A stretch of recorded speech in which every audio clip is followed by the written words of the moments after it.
El cuento más hermoso del mundo, por Rudyard Kipling. Se llamaba Charlie Mears. Era hijo único de una madre viuda. Vivía en el norte de Londres y venía al centro todos los días, a su empleo en un banco. Tenía 20 años y estaba lleno de aspiraciones. Lo encontré en una sala de billares, donde el marcador lo tuteaba. Charlie, un poco nervioso, me dijo que estaba allí como espectador. Le insinué que volviera a su casa. Fue el primer jalón de nuestra amistad. En vez de perder tiempo en las calles con los amigos, solía visitarme, de tarde, hablando de sí mismo, como corresponde a los jóvenes. No tardó en confiarme sus aspiraciones, eran literarias. Quería forjarse un nombre inmortal, sobre todo a fuerza de poemas, aunque no desdeñaba mandar cuentos de amor y de muerte a los diarios de la tarde. Fue mi destino estar inmóvil mientras Charlie Mears leía composiciones de muchos centenares de versos y abultados fragmentos de tragedias que, sin duda, conmoverían al mundo. Mi premio era su confianza total. Las confesiones y problemas de un joven son casi tan sagradas como los de una niña.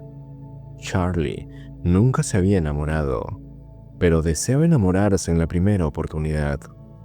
Creía en todas las cosas buenas y en todas las cosas honrosas, pero no me dejaba olvidar que era un hombre de mundo, como cualquier empleado de banco que gana 25 chelines por semana.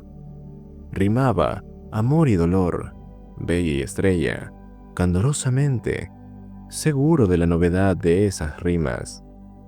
Tapaba con apresuradas disculpas y descripciones los grandes huecos incómodos de sus dramas y seguía adelante, viendo con tanta claridad lo que pensaba hacer que lo consideraba ya hecho y esperaba mi aplauso. Me parece que su madre no lo alentaba. Sé que su mesa de trabajo era un ángulo del lavabo. Esto me lo contó casi al principio, cuando saqueaba mi biblioteca y poco antes de suplicarme que le dijera la verdad sobre sus esperanzas de escribir algo realmente grande. Usted sabe, quizá lo alenté demasiado, porque una tarde vino a verme con los ojos llameantes y me dijo trémulo: ¿A usted no le molesta? ¿Puedo quedarme aquí y escribir toda la noche? No lo molestaré, le prometo. En casa de mi madre no tengo dónde escribir. ¿Qué pasa?, pregunté, aunque lo sabía muy bien. Tengo una idea en la cabeza que puede convertirse en el mejor cuento del mundo. Déjeme escribirlo aquí. Es una idea espléndida. Imposible resistir. Le preparé una mesa. Apenas me agradeció y se puso a trabajar enseguida. Durante media hora la pluma corrió sin parar. Charlie suspiró. La pluma corrió más despacio. Las tachaduras se multiplicaron. La escritura cesó. El cuento más hermoso del mundo no quería salir. Ahora parece tan malo, dijo lúgubremente. Sin embargo, era bueno mientras lo pensaba. ¿Dónde está la falla? No quise desalentarlo con la verdad. Contesté: quizá no estés en ánimo de escribir. Sí, pero cuando leo este disparate... Léeme lo que has escrito, le dije. Lo leyó. Era prodigiosamente malo. Se detenía en las frases más ampulosas, a la espera de algún aplauso, porque estaba orgulloso de esas frases, como es natural. Habría que abreviarlo, sugerí cautelosamente. Odio mutilar lo que escribo. Aquí no se puede cambiar una palabra sin estropear el sentido. Queda mejor leído en voz alta que mientras lo escribía. Charlie, adoleces de una enfermedad alarmante y muy común. Guarda ese manuscrito y revísalo dentro de una semana. Quiero acabarlo enseguida. ¿Qué le parece? ¿Cómo juzgar un cuento a medio escribir? Cuéntame el argumento. Charlie me lo contó. Dijo todas las cosas que su torpeza le había impedido trasladar a la palabra escrita. Lo miré, preguntándome si era posible que no percibiera la originalidad, el poder de la idea que le había salido al encuentro. Con ideas infinitamente menos practicables y excelentes se habían infautado muchos hombres, pero Charlie proseguía serenamente, interrumpiendo la pura corriente de la imaginación con muestras de frases abominables que pensaba emplear. Lo escuché hasta el fin. Era insensato abandonar esa idea a sus manos incapaces, cuando yo podía hacer tanto con ella. No todo lo que sería posible hacer, pero muchísimo. «¿Qué le parece?», dijo al fin. «Creo que lo titularé La historia de un buque. Me parece que la idea es bastante buena, pero todavía estás lejos de poder aprovecharla. En cambio, ¿a usted le serviría? ¿La quiere? Sería un honor para mí», dijo Charlie enseguida. Pocas cosas hay más dulces en este mundo que la inocente, fanática, destemplada, franca admiración de un hombre más joven. Ni siquiera una mujer ciega de amor imita la manera de caminar del hombre que adora, le adea el sombrero como él, o intercala en la conversación sus dichos predilectos. Charlie hacía todo eso. Sin embargo, antes de apoderarme de sus ideas, yo quería apaciguar mi conciencia. «Hagamos un arreglo. Te daré 5 libras por el argumento», le dije. Instantáneamente, Charlie se convirtió en empleado de banco. «Es imposible. Entre camaradas, si me permite llamarlo así, y hablando como hombre de mundo, no puedo.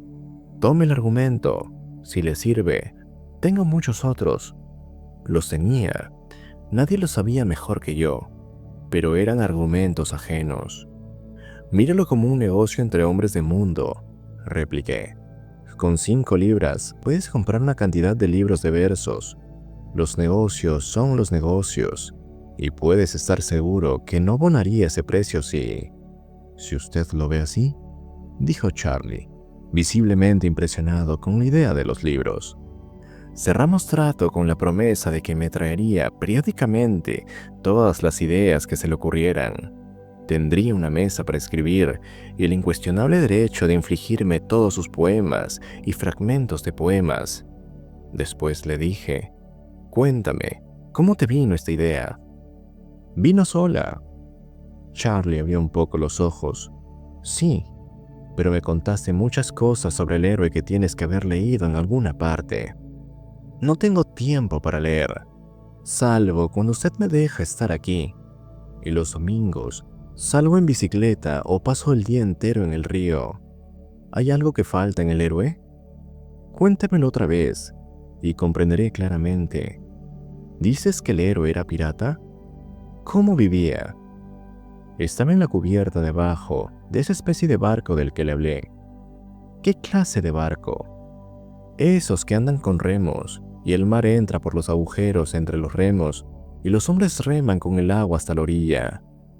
Hay un barco entre 2 filas de remos y un capataz con un látigo camina de punta a punta del barco para que trabajen los hombres. ¿Cómo lo sabes? Está en el cuento. Hay una cuerda estirada a la altura de un hombre, amarrada a la cubierta de arriba, para que se agarre el capataz cuando se mueve el barco.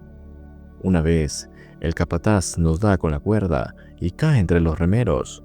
El héroe se ríe y lo azotan. Está encadenado a su remo, naturalmente. ¿Cómo está encadenado? Con un cinturón de hierro, clavado al banco y con una pulsera atándolo al remo. Está en la cubierta de abajo, donde van los peores, y la luz entra por las escotillas y los agujeros de los remos.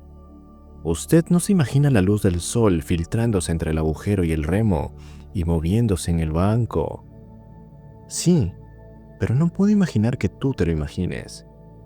¿De qué otro modo puede ser? Escúcheme. Ahora, los remos largos de la cubierta de arriba están movidos en 4 hombres en cada banco. Los remos intermedios, por 3. Los de más abajo, por 2. Acuérdese de que en la cubierta inferior no hay ninguna luz y que todos los hombres ahí se enloquecen. Cuando en esa cubierta muere un remero, no lo tiran por la borda, lo despedazan, encadenado, y tiran los pedacitos al mar por el agujero del remo. ¿Por qué?, pregunté asombrado, menos por la información que por el tono autoritario de Charlie Mears. Para ahorrar trabajo y para asustar a los compañeros. Se precisan 2 capataces para subir del cuerpo de un hombre a la otra cubierta, y si dejaran solos a los remeros de la cubierta de abajo, estos no remarían y tratarían de arrancar los bancos, irguiéndose a un tiempo en sus cadenas. Tienes una imaginación muy previsora. ¿Qué has estado leyendo sobre galeotes? Que yo me acuerde, nada. Cuando tengo oportunidad, remo un poco. Pero tal vez he leído algo, si usted lo dice. Al rato salió en busca de librerías y me pregunté cómo un empleado de banco de 20 años había podido entregarme, con pródiga abundancia de pormenores, datos con absoluta seguridad. Ese cuento de extravagante y ensangrentada aventura, motín, piratería y muerte en mares sin nombre, había empujado al héroe por una desesperada odisea. Lo había rebelado contra los capataces, le había dado una nave que comandar, y después una isla por ahí en el mar, usted sabe. Y, encantado con las modestias 5 libras, había salido a comprar los argumentos de otros hombres para aprender a escribir. Me quedaba el consuelo de saber que su argumento era mío, por derecho de compra, y creía poder aprovecharlo de algún modo. Cuando nos volvimos a ver estaba ebrio de los muchos poetas que le habían sido revelados. Sus pupilas estaban dilatadas, sus palabras se estropeaban y se envolvían en citas, como un mendigo en la púrpura de los emperadores. Sobre todo, estaba ebrio de Longfellow. ¿No es espléndido? ¿No es soberbio?, me gritó luego de un apresurado saludo. Oiga esto. ¿Quieres?, preguntó el timonel, ¿saber el secreto del mar? Solo quienes afrontan sus peligros comprenden su misterio. ¡Demonios! Solo quienes afrontan sus peligros comprenden su misterio, repitió 20 veces, caminando de un lado a otro, olvidándome. Encontrarán al final los versos en inglés. Pero yo también puedo comprenderlo, dijo. No sé cómo agradecerle las 5 libras. Oiga esto.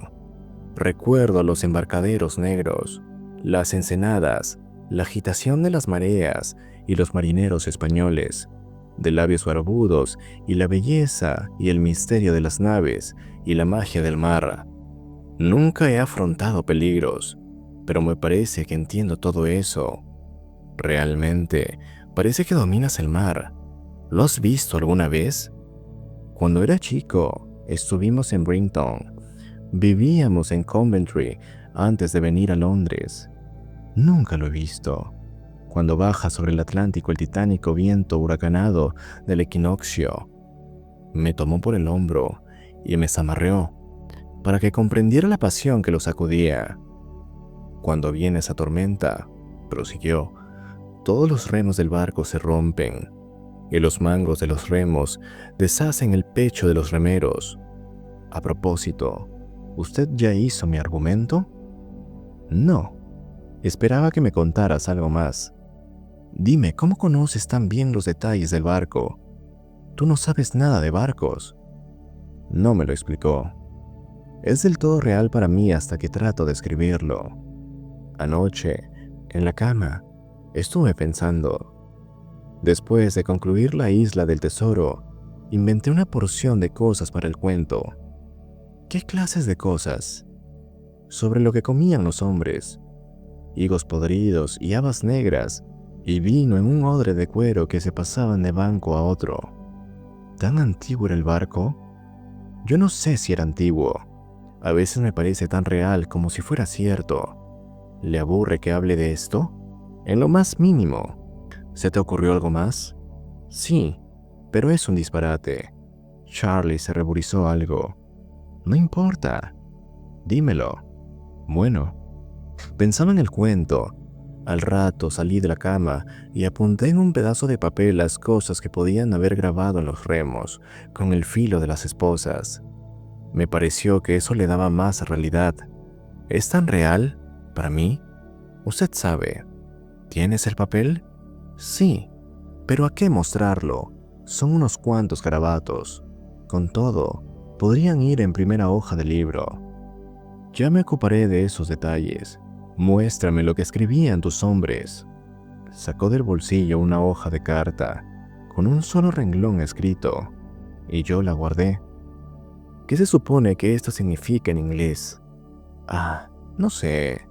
Yo pensé que podría significar: estoy cansadísimo. Es absurdo, repitió, pero esas personas del barco me parecen tan reales como nosotros. Escriba pronto el cuento. Me gustaría verlo publicado. Pero todas las cosas que me has dicho darían un libro muy extenso. Hágalo. Entonces, no tiene más que sentarse y escribirlo. Dame tiempo. ¿No tienes más ideas? Por ahora, no. Estoy leyendo todos los libros que compré. Son espléndidos. Cuando se fue, miré la hoja de papel con la inscripción. Después, me pareció que no hubo transición entre salir de casa y encontrarme discutiendo con un policía ante una puerta llamada Entrada Prohibida en un corredor del Museo Británico. Lo que yo exigía, con toda la cortesía posible, era el hombre de las antigüedades griegas. El policía todo lo ignoraba, salvo el reglamento del museo, y fue necesario explorar todos los pabellones y escritorios del edificio. Un señor de edad interrumpió su almuerzo y puso término a mi busca tomando la hoja de papel entre el pulgar y el índice y mirándola con desdén. ¿Qué significa esto? Veamos, dijo. Si no me engaño, es un texto en griego sumamente corrompido, redactado por alguien. Aquí me clavó los ojos, extraordinariamente iletrado. Leyó con lentitud: Pollock, Erckman, Touchstins, Hineker. 4 nombres que me son familiares. ¿Puedes decirme lo que significa este texto? He sido, muchas veces, vencido por el cansancio en este menester. Eso es lo que significa. Me devolvió el papel. Huí sin una palabra de agradecimiento, de explicación o de disculpa. Mi distracción era perdonable. Entre todos los hombres, me había sido otorgada la oportunidad de escribir la historia más admirable del mundo. Nada menos que la historia de un galeote griego, contada por él mismo. No era raro que los sueños le parecieran reales a Charlie. Las parcas, tan cuidadosas en cerrar las puertas de cada vida sucesiva, se habían distraído esta vez, y Charlie miró, aunque no lo sabía, lo que nadie le había sido permitido mirar, con plena visión desde que empezó el tiempo. Ignoraba eternamente el conocimiento que me había vendido por 5 libras, y perseveraría en esa ignorancia, porque los empleados de banco no comprenden la metempsicosis y una buena educación comercial no incluye el conocimiento del griego. Me suministraría, aquí bailé, entre los mundos de dioses egipcios, y me reí en sus caras mutiladas, materiales que darían certidumbre a mi cuento.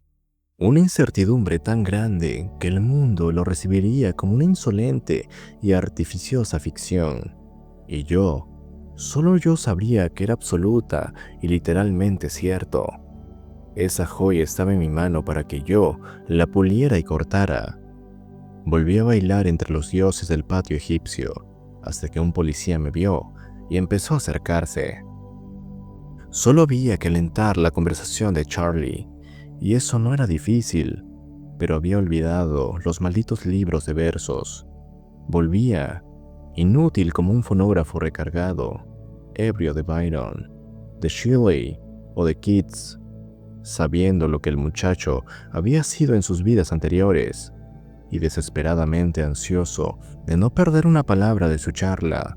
No pude ocultarle mi respeto y mi interés. Lo tomó como respeto por el alma de actuar de Charlie Mears, para quien la vida era tan nueva como lo fue para Dan, y como interés por sus lecturas casi agotó mi paciencia, recitando versos, no suyos sino ajenos. Llegué a desear que todos los poetas ingleses desaparecieran de la memoria de los hombres. Calumnié las glorias más puras de la poesía porque desviaban a Charlie de la narración directa y lo estimulaban a la imitación. Pero sofrené mi impaciencia hasta que se agotó el ímpetu inicial del entusiasmo y el muchacho volvió a los sueños. ¿Para qué le voy a contar lo que yo pienso cuando esos tipos escribieron para ángeles?, exclamó una tarde. ¿Por qué no escribe algo así? Creo que no te portas muy bien conmigo, dije conteniéndome. Ya le di el argumento, dijo con sequedad, prosiguiendo la lectura de Byron. Pero quiero detalles. Esas cosas que inventó sobre el maldito barco que usted llama galera son facilísimas. Usted mismo puede inventarlas. Sube un poco la llama. Quiero seguir leyendo. Le hubiera roto en la cabeza la lámpara del gas. Yo podría inventar si supiera lo que Charlie ignoraba que sabía. Pero como detrás de mí estaban cerradas las puertas, tenía que aceptar sus caprichos y mantener despierto su buen humor. Una distracción momentánea podía estorbar una preciosa revelación. A veces dejaba los libros, los guardaba en mi casa, porque su madre le hubiera escandalizado el gasto de dinero que representaban, y se perdía en sueños marinos. De nuevo maldije a todos los poetas de Inglaterra. La mente plástica del empleado de banco estaba recargada, coloreada y reformada por las lecturas, y el resultado, en la red confusa de voces ajenas, como el zumbido múltiple de un teléfono de una oficina en la hora más atareada.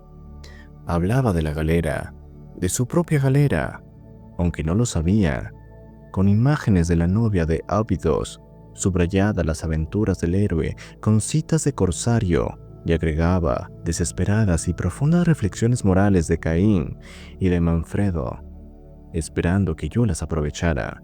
Solo cuando hablábamos de Longfellow, esos remolinos se enmudecían, y yo sabía que Charlie decía la verdad, tal como la recordaba. «¿Esto qué te parece?», le dije una tarde en cuanto comprendí el ambiente más favorable para su memoria, y antes de que protestara, le leí casi íntegra la saga de Rey Olaf. Escuchaba atónito, golpeando con los dedos en el respaldo del sofá, hasta que llegué a la canción de Einar Stemmerskalber y a la estrofa. Einar, sacando la flecha de la cuerda que yo no tensaba, dijo: «Era Noruega lo que se quebraba bajo tu mano, oh rey». Se estremeció de puro deleite verbal. «Es un poco mejor que Byron», aventuré. «Mejor, es cierto». «¿Cómo lo sabría Longfellow?», repetía una estrofa anterior. «¿Qué fue eso?», dijo Olaf. Erguido en un puente de mando, oí algo como un estruendo de un barco destrozado al encallar. ¿Cómo podía saber cómo los barcos se destrozan? Y los remos saltan y hacen contra la costa. Anoche apenas. Pero siga leyendo. Por favor, quiero volver a oír The Scary of Shrieks. No, estoy cansado. Hablemos. ¿Qué es lo que sucedió anoche? Tuve un sueño terrible sobre la galera nuestra. Soñé que me ahogaba en una batalla.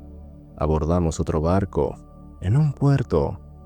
El agua estaba muerta, salvo donde golpeaban los remos. ¿Usted sabe cuál es el sitio en la galera? Al principio hablaba con vacilación, bajo un hermoso tenor inglés que se rieran de él.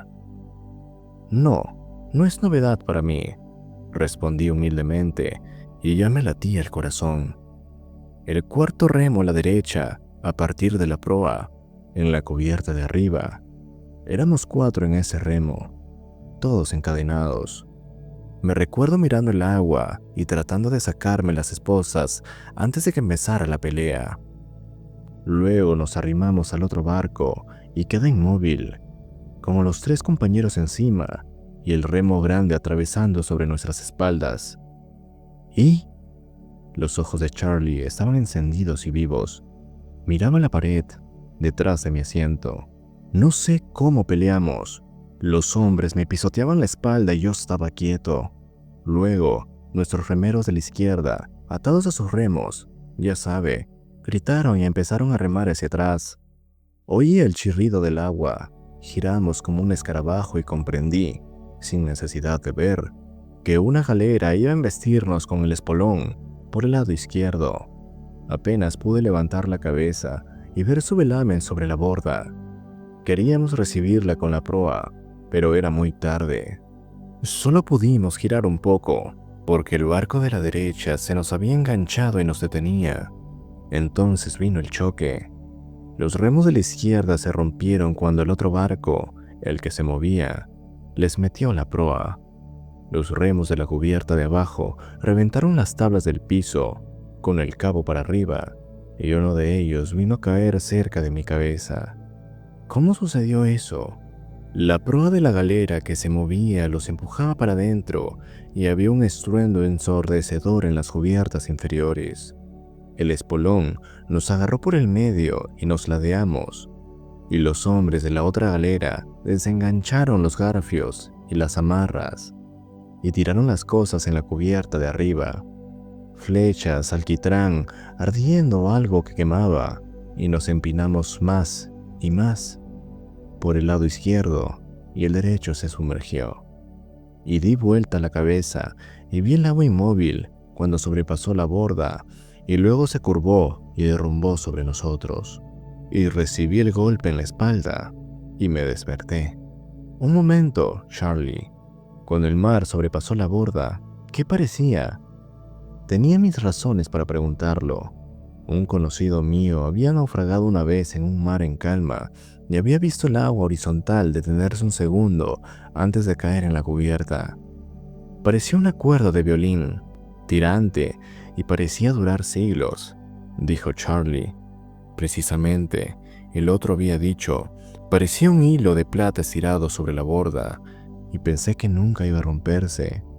Había pagado con todo, salvo la vida, esa partícula de conocimiento, y yo había atravesado 10.000 leguas para encontrarlo y para recoger ese dato ajeno. Pero Charlie, con sus 25 chelines semanales, con su vida reglamentaria y urbana, lo sabía muy bien. No era consuelo para mí que una vez en sus vidas hubiera tenido que morir para aprenderlo. Yo también debí morir muchas veces, pero detrás de mí, para que no empleara mi conocimiento, habían cerrado las puertas. Y entonces dije tratando de alejar el demonio de la envidia. Lo más raro, sin embargo, es que todo ese estruendo no me causaba miedo ni asombro. Me parecía haber estado en muchas batallas, porque así se lo repetía a mi compañero. Pero el canalla del capataz no quería desatarnos las cadenas y darnos la oportunidad de salvación. Siempre decía que nos daría la libertad después de una batalla, pero eso nunca sucedía. Nunca. Charlie movió la cabeza tristemente. ¡Qué canalla! No hay duda. Nunca nos daba bastante comida, y a veces teníamos tanta sed que bebíamos agua salada. Todavía me queda el gusto en la boca. Cuéntame algo del puerto donde ocurrió el combate. No soñé sobre eso. Sin embargo, sé que era un puerto. Estábamos amarrados a una argolla en la pared blanca y la superficie de la piedra. Bajo el agua estaba recubierta de madera, para que no se astillara nuestro espolón cuando la marea nos amacara. Eso es interesante. El héroe mandaba la galera, ¿no es verdad? Claro que sí. Estaba en la proa y gritaba como un diablo. Fue el hombre que mató al capataz. ¿Pero ustedes se ahogaron todos juntos, Charlie? No acabo de entenderlo, dijo perplejo. Sin duda, la galera se hundió con todos los de a bordo, pero me parece que el héroe siguió viviendo. Tal vez se pasó al otro barco. No pude ver eso. Naturalmente, yo estaba muerto. Tuvo un ligero escalofrío y repitió que no podía acordarse de nada más. No insistí, pero para cerciorarme de que ignoraba el funcionamiento del alma, le di la transmigración de Mortier Collins y le reseñé el argumento. ¡Qué disparate!, dijo con franqueza, al cabo de una hora. No comprendo ese enredo sobre el rojo planeta Marte, el rey y todo lo demás. Deme el libro de Longfellow. Se lo entregué y escribí lo que pude recordar de su descripción del combate naval. consultándolo a ratos para que corroborara un detalle o un hecho. Contestaba sin levantar los ojos del libro, seguro, como si todo lo que sabía estuviera impreso en las hojas. Yo le interrogaba en voz baja, para no romper la corriente, y sabía que ignoraba lo que decía, porque sus pensamientos estaban en el mar, con Longfellow. «Charlie», le pregunté, cuando se amotinaban los remeros en las galeras, ¿cómo mataban a los capataces? Arrancaban los bancos y se los rompían en la cabeza. Eso ocurrió durante una tormenta. Un capataz, en la cubierta de abajo, se resbaló y cayó entre los remeros. Suavemente, lo estrangularon contra el borde, con las manos encadenadas. Había demasiada oscuridad para que el otro capataz pudiera ver. Cuando preguntó qué sucedía, lo arrastraron también y lo estrangularon. Y los hombres fueron abriéndose camino hacia arriba, cubierta por cubierta, con los pedazos de los barcos rotos colgando y golpeando. ¿Cómo vociferaban? ¿Y qué pasó después? No sé. El héroe se fue, con el pelo colorado, barba colorada y todo. Pero antes capturó nuestra galera, me parece. El sonido de mi voz lo irritaba. Hizo un leve ademán con una mano izquierda, como si lo molestara una interrupción. ¿No me habías dicho que tenía el pelo colorado? ¿O que capturó la galera? Dije al cabo de un rato. Charlie no alzó los ojos. Era rojo como un oso rojo, dijo distraído. Venía del norte. Así lo dijeron en la galera cuando pidió remeros. No esclavos, hombres libres. Después, años y años después, otro barco nos trajo noticias suyas, o él volvió. Sus labios se movían en silencio. Repetía, absorto, el poema que tenía ante sus ojos. ¿Dónde había ido? Casi lo dije en un susurro, para que la frase llegara con suavidad a la sección del cerebro de Charlie que trabajaba para mí. A las playas, las largas y prodigiosas playas, respondió al cabo de un minuto. ¿A Funderstrandi?, pregunté, temblando de pies a cabeza. Sí, a Funderstrandi, pronunció la palabra de un modo nuevo. Y vi también. La voz se le apagó. ¿Sabes lo que has dicho?, grité con imprudencia. Levantó los ojos. ¿Despierto? No, dijo secamente. Déjeme leer en paz. Oiga esto. Pero Othir, el viejo capitán, no se detuvo ni se movió hasta que el rey escuchó. Entonces tomó una vez más su pluma y transcribió cada palabra. Y al rey de los sajones, como prueba de la verdad, levantando su noble rostro, extendió su mano curtida y dijo: «Observe este colmillo de morsa.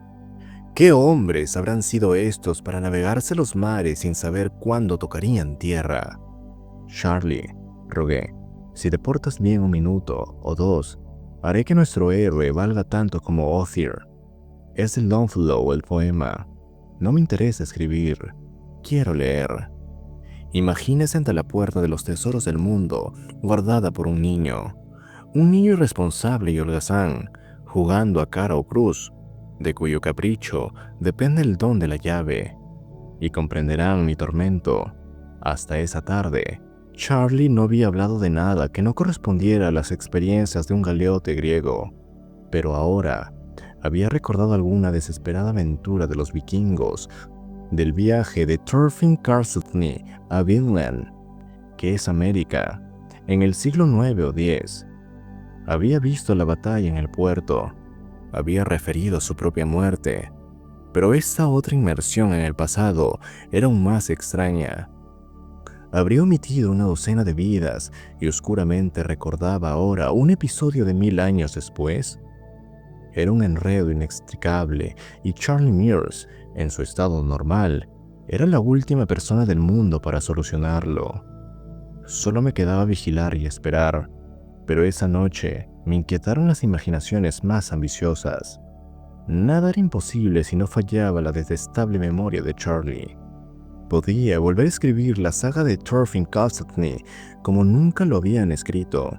Podía referir la historia del primer descubrimiento de América, siendo yo mismo el descubridor.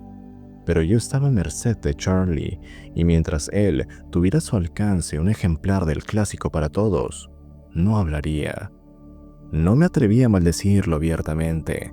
Apenas me atrevía a estimular su memoria, porque no se trataba de experiencias de hace 1000 años narradas por la boca de un muchacho contemporáneo.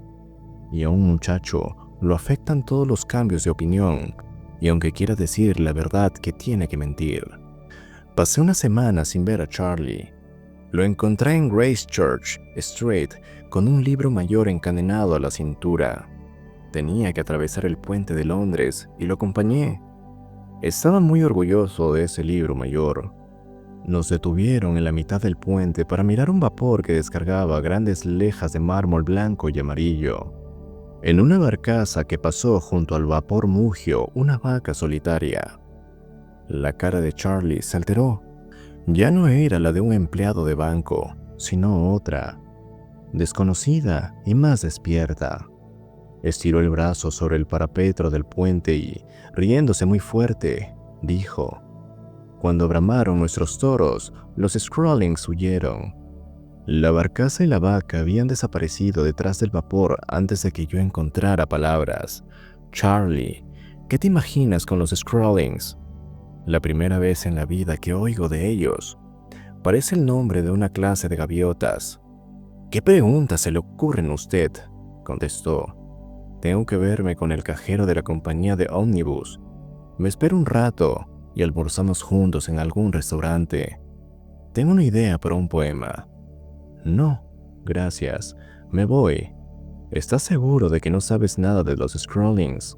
«No, a menos que esté escrito en el clásico de Liverpool».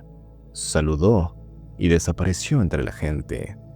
«Está escrito en la saga de Eric el Rojo o en la de Thorfinn Karlsefni, que hace 900 años, cuando las galeras de Karlsefni llegaron a las barracas de Leif, erigidas por este en la desconocida tierra de Markland, era tal vez Rolf Island. Los Skrulling, solo Dios sabe quiénes eran. Vinieron a traficar con los vikingos y huyeron porque les aterró el bramido de los toros que Thorfinn había traído en las naves. ¿Pero podía saber de esa historia un esclavo griego? Erré por las calles tratando de resolver el misterio, y cuando más lo consideraba, menos lo entendía. Solo encontré una certidumbre, y esa me dejó atónito. Si el porvenir me deparaba algún conocimiento íntegro, no sería el de una de las vidas del alma del cuerpo de Charlie Mears, sino el de muchas existencias individuales y distintas, vividas en aguas azules, en la mañana del mundo. Examiné después la situación. Me parecía una amarga injusticia que fallara la memoria de Charlie cuando más la precisaba. A través de la neblina y el humo, alcé la mirada. ¿Sabían los señores de la vida y la muerte lo que esto significa para mí? Eterna fama, conquistada y compartida por uno solo. Me contentaría recordando a Clive. Mi propia moderación me asombró con el mero derecho de escribir un solo cuento, de añadir una pequeña contribución a la literatura frívola de la época. Si a Charlie le permitieran una hora, 60 pobres minutos de perfecta memoria de existencias que habían abarcado 1000 años, yo renunciaría a todo el provecho y la gloria que podía valerme su confesión. No participaría en la agitación que sobrevendría de aquel rincón de la tierra que se llama el mundo. La historia se publicaría anónimamente. Haría creer a otros hombres que ellos la habían escrito. Ellos alquilarían ingleses de cuello duro para que la vociferaran en el mundo. Los moralistas fundarían una nueva ética, jurando que habían apartado de los hombres el temor de la muerte. Todos los orientalistas de Europa la apadrinarían verbosamente, con textos en pali y sánscrito. Atroces mujeres inventarían impuras variantes de los dogmas que profesarían los hombres para la instrucción de sus hermanas. Disputarían las iglesias y sus religiones al subir a un ómnibus que preví las polémicas de media docena de sectas. igualmente fieles a la doctrina de la verdadera metempsicosis en sus aplicaciones a la nueva era y al universo. Y vi también a los decentes diarios ingleses dispersándose como hacienda espantada ante la perfecta simplicidad de mi cuento. La imaginación recorrió 100, 200, 1000 años de futuro. Vi con pesar que los hombres mutilarían y pervertirían tal historia que las sectas rivales la deformarían hasta que el mundo occidental, aferrado al temor de la muerte y no a la esperanza de la vida, la descartaría como una superstición interesante y se entregaría a alguna fe tan olvidada que pareciera nueva. Entonces, modifiqué los términos de mi pacto con los señores de la vida y la muerte, que me dejarán escribir esa historia con la conciencia registrada la verdad, y sacrificaría el manuscrito y lo quemaría. 5 minutos después de redactada la última línea, lo quemaría, pero que me dejaran escribirlo con entera confianza. No hubo respuesta. Los violentos colores de un aviso del casino me impresionaron. No convendría poner a Charlie en manos de un hipnotizador. ¿Hablaría de sus vidas pasadas? Pero Charlie se asustaría de la publicidad, o esta lo haría intolerable. ¿Mentiría por vanidad o por miedo? ¿Estaría seguro en mis manos? Son cósmicos ustedes, los ingleses, dijo una voz. Dándome vuelta, me encontré con un conocido, un joven bengalí que estudiaba Derecho, un tal Grish Chunder, cuyo padre lo había mandado a Inglaterra para educarlo. El viejo era un funcionario hindú, jubilado, con una renta de 5 libras esterlinas al mes. Lograba dar a su hijo 200 libras esterlinas al año y plena licencia en una ciudad donde fingía ser un príncipe y contaba cuentos de los brutales burócratas de la India que oprimían a los pobres. Grish Chunder era un joven y obeso bengalí, escrupulosamente vestido de levita y pantalón claro, con sombrero alto y guantes amarillos. Pero yo lo había conocido en los días en los que el brutal gobierno de la India pagaba sus estudios universitarios, y él publicaba artículos sediciosos en el Sachee Durpan y tenía amores con las esposas de sus condiscípulos de 14 años de edad. «Eso es muy cómico», dijo señalando el cartel. «Voy a Northbrook Club. ¿Quiere venir conmigo? Caminamos juntos un rato». «No estás bien», me dijo. «¿Qué te preocupa? Estás silencioso. Grish Chunder, eres demasiado culto para creer en Dios, ¿no es verdad? Aquí sí, pero cuando vuelva tendré que propiciar las supersticiones populares y cumplir ceremonias de purificación, y mis esposas ungirán ídolos, y adornarán con tulsi, y celebrarán con purohit, y te reintegrarán en la casta, y otra vez te harán de ti, libre pensador avanzado, un buen kutri, y comerás comida desi, y todo te gustará, desde el olor del patio hasta el aceite de mostaza en tu cuerpo. Me gustará muchísimo», dijo con franqueza Grish Chunder.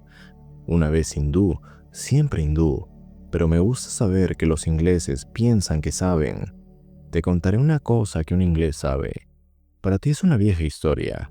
Empecé a contar en inglés la historia de Charlie, pero Grish Chunder me hizo una pregunta en indostaní, y el cuento prosiguió en el idioma que más le convenía. Al fin y al cabo, nunca hubiera podido contarse en inglés. Grish Chunder me escuchaba, asintiendo de tiempo en tiempo, y después subió a mi apartamento, donde concluí la historia. «Beshak», dijo filosóficamente, «Lenkin Darwaza Van Hai». He oído, entre mi gente, esos recuerdos de vidas previas. Es una vieja historia entre nosotros, pero le sucede a un inglés, a un Mlech lleno de carne de vaca, un descastado. Por Dios, eso es rarísimo. Más descastado serás tú, Grish Chunder. Todos los días comes carne de vaca. Pensemos bien la cosa. El muchacho recuerda sus encarnaciones. ¿Lo sabe?, dijo tranquilamente Grish Chunder. sentado en la mesa, amacando las piernas. Ahora hablaban en inglés. No sabe nada. ¿Acaso te contaría si lo supiera? Sigamos. No hay nada que seguir. Si lo cuentas a tus amigos, dirán que estás loco y lo publicarán en los diarios. Supongamos, ahora, que los acuses por calumnia. No nos metamos en eso, por ahora. ¿Hay una esperanza de hacerlo hablar? Hay una esperanza, pero si hablara, todo este mundo se derrumbaría en tu cabeza. Tú sabes, esas cosas están prohibidas. La puerta está cerrada. ¿No hay ninguna esperanza? ¿Cómo puede haberla? Eres cristiano y en tus libros está prohibido el fruto del árbol de la vida, o nunca morirías. ¿Cómo van a tener la muerte si todos lo saben que tu amigo no sabe que sabe? Tengo miedo de los azotes, pero no tengo miedo de morir porque sé de lo que sé. Ustedes no temen los azotes, pero temen la muerte. Si no la temieran, ustedes los ingleses se llevarían el mundo por delante en una hora, rompiendo los equilibrios de las potencias y haciendo conmociones. No sería bueno, pero no hay miedo. Se acordará menos y dirá que es un sueño. Luego se olvidará. Cuando pasé el bachillerato en la Calcuta, esto estaba en la crestomatía de Wordsworth, arrastrando nubes de gloria. ¿Te acuerdas? Esto me parece una excepción. No hay excepciones a las reglas. Unas parecen menos rígidas que otras, pero son iguales. Si tu amigo contara tal y tal cosa, indicando que recordaba todas sus vidas anteriores o una parte de su vida anterior, enseguida lo expulsarían del banco, lo echarían, como quien dice, a la calle y lo enviarían a un manicomio. Eso lo admitirás, mi querido amigo. Claro que sí, pero no estaba pensando en él. Su nombre no tiene por qué aparecer en la historia. Ah, ya lo veo. Esa historia nunca se escribirá. Puedes probar. Voy a probar. Por tu honra y por el dinero que ganarás. Por supuesto. No. Por el hecho de escribirla. Palabra de honor. Aún así no podrás. No se juega con los dioses. Ahora es un lindo cuento. No lo toques. Apresúrate. No durará. ¿Qué quieres decir? Lo que digo, ¿hasta ahora no ha pensado en una mujer? ¿Cómo crees? Recordé algunas de las confidencias de Charlie. Quiero decir que ninguna mujer ha pensado en él. Cuando eso llegue, Bushok ya, se acabó. Lo sé. Hay millones de mujeres aquí. Mucamas, por ejemplo, te besan detrás de la puerta. La sugestión me incomodó. Sin embargo, nada más verosímil. Chris Chandler sonrió. Sí, también muchachas lindas, de su sangre y no de su sangre. Un solo beso que devuelva y recuerde, lo sanará de estas locuras. ¿O qué? Recuerda que no sabe que sabe. Lo recuerdo. Si nada sucede, se entregará al comercio y a la especulación financiera, como los demás. Tiene que ser así. No me negarás que tiene que ser así. Pero la mujer vendrá primero, me parece. Golpearon la puerta. Entró Charlie. Le habían dejado la tarde libre en la oficina. Su mirada denunciaba el propósito de una larga conversación. Y tal vez poemas en los bolsillos. Los poemas de Charlie eran muy fastidiosos, pero a veces lo hacían hablar de la galera. Chris Chandler lo miró agudamente. Disculpe, dijo Charlie. Incómodo. No sabía que estaba con visitas. Me voy, dijo Chris Chandler. Me llevó al vestíbulo al despedirse. Ese es el hombre, dijo rápidamente. Te repito que nunca contará lo que esperas. Sería muy apto para ver cosas. Podríamos fingir que era un juego. Nunca he visto tan excitado a Chris Chandler y hacerle mirar el espejo de tinta en la mano. ¿Qué te parece?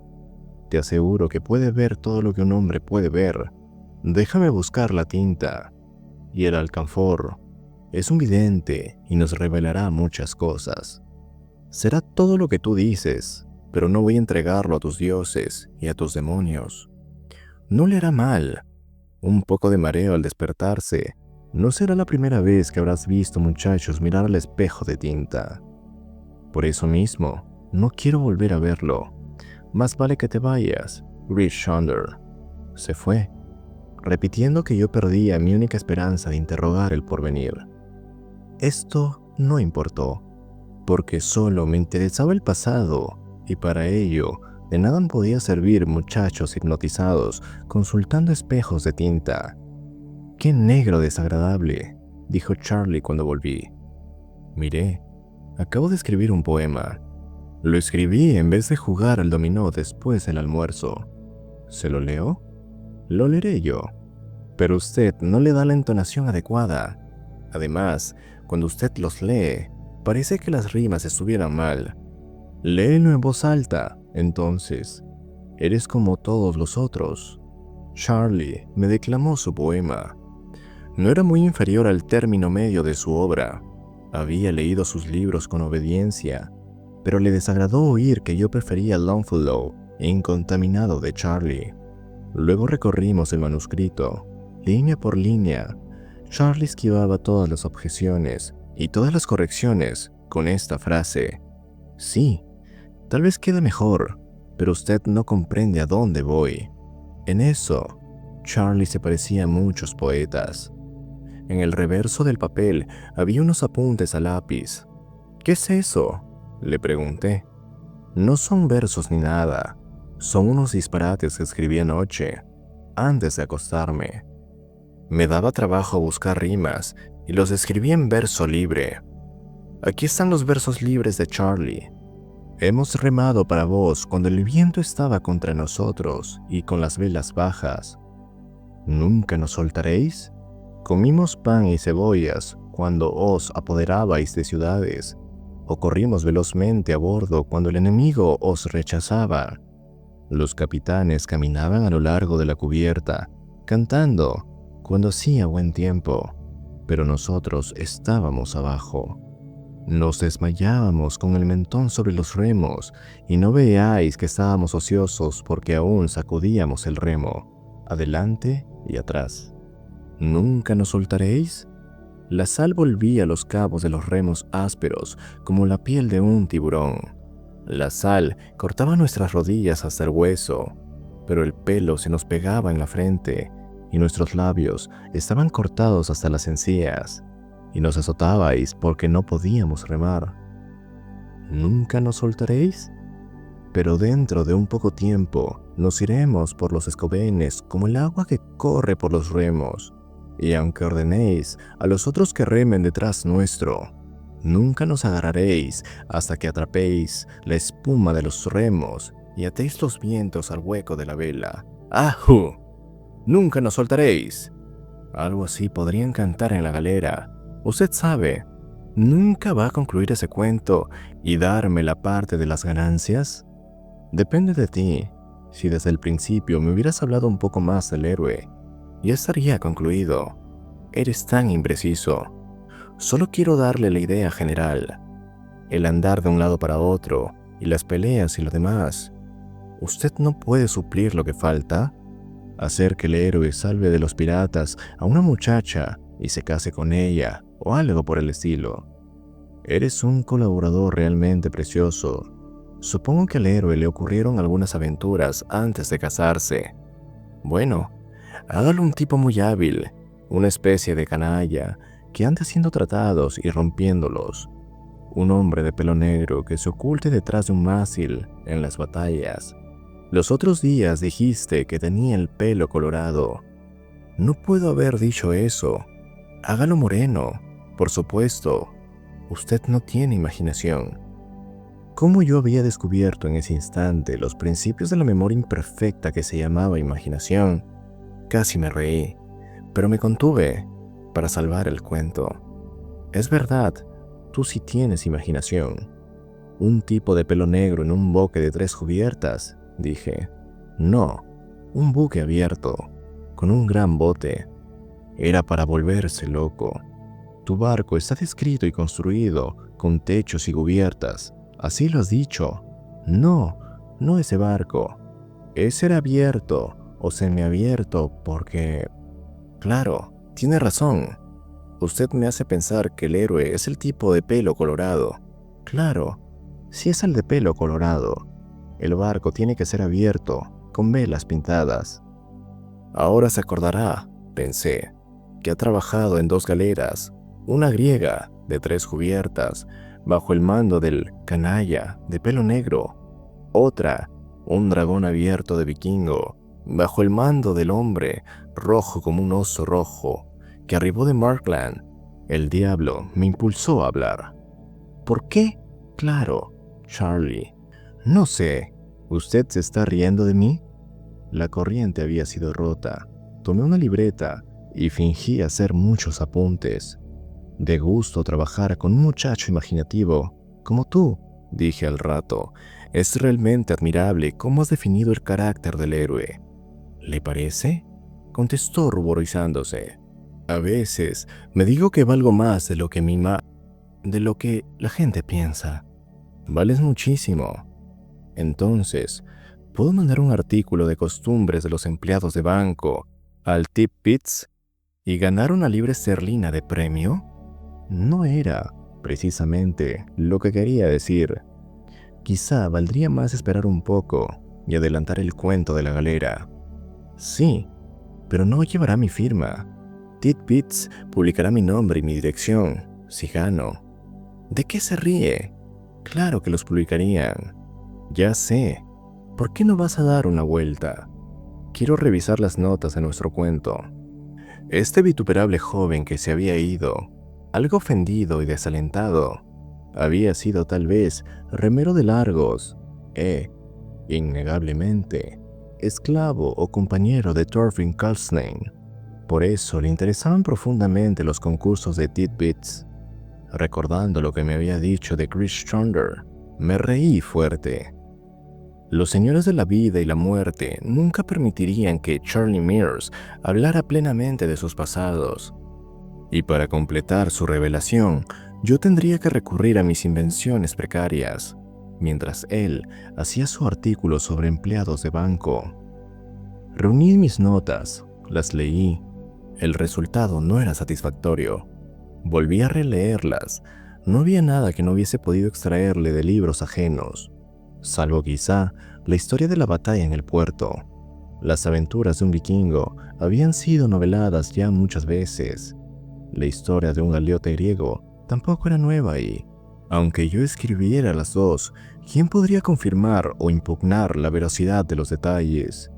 Tanto me valdría redactar un cuento del porvenir. Los señores de la vida y la muerte eran tan astutos como lo había insinuado Chris Chandler. No dejarían pasar nada que pudiera inquietar o apaciguar el ánimo de los hombres.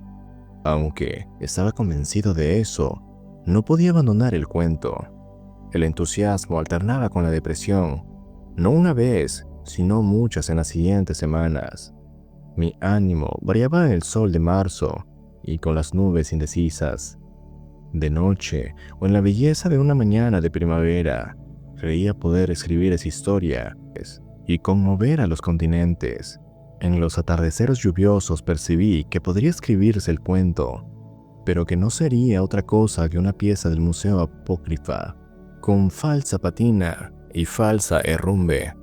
Entonces maldije a Charlie de muchos modos, aunque la culpa no era suya. Parecía muy atareado en certámenes literarios. Cada semana lo veía a menos medida que la primavera inquietaba la tierra. No le interesaban los libros, ni el hablar de ellos, y había un nuevo aplomo en su voz. Cuando nos encontrábamos, yo no proponía el tema de la galera. Era Charlie el que lo iniciaba, siempre pensando en el dinero que podía producir su escritura. Creo que merezco al menos el 25%, dijo con hermosa franqueza.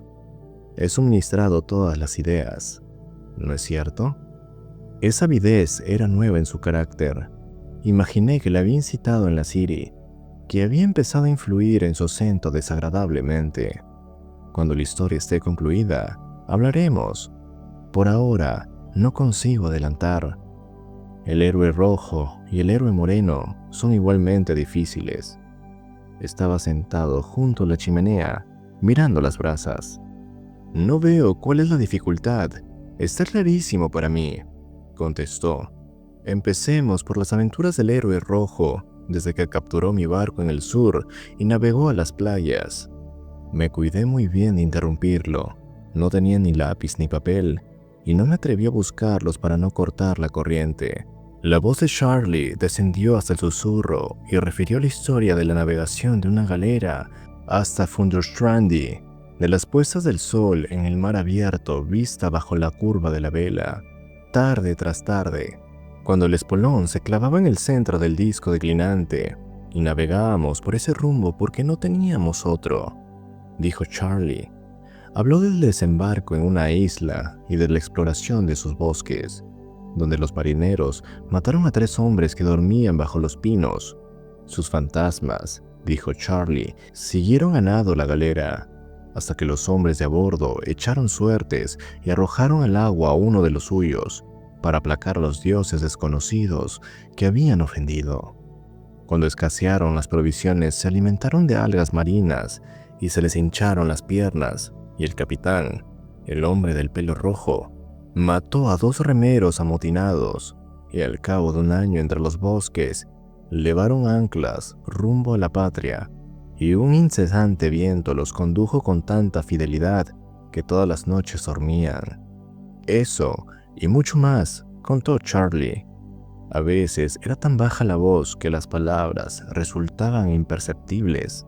Hablaba de su jefe, el hombre rojo, como un pagano habla de su Dios, porque él fue quien los alentaba y los mataba imparcialmente, según más les convenía. Y él fue quien empuñó el timón durante 3 noches entre hielo flotante, cada témpano abarrotado de extrañas fieras que querían navegar con nosotros, dijo Charlie, y los rechazábamos con los remos. Se dio una brasa y el fuego, con un débil crujido, se desplomó atrás de los barrotes. «Caramba», dijo con un sobresalto. «He mirado el fuego, hasta marearme». ¿Qué iba a decir?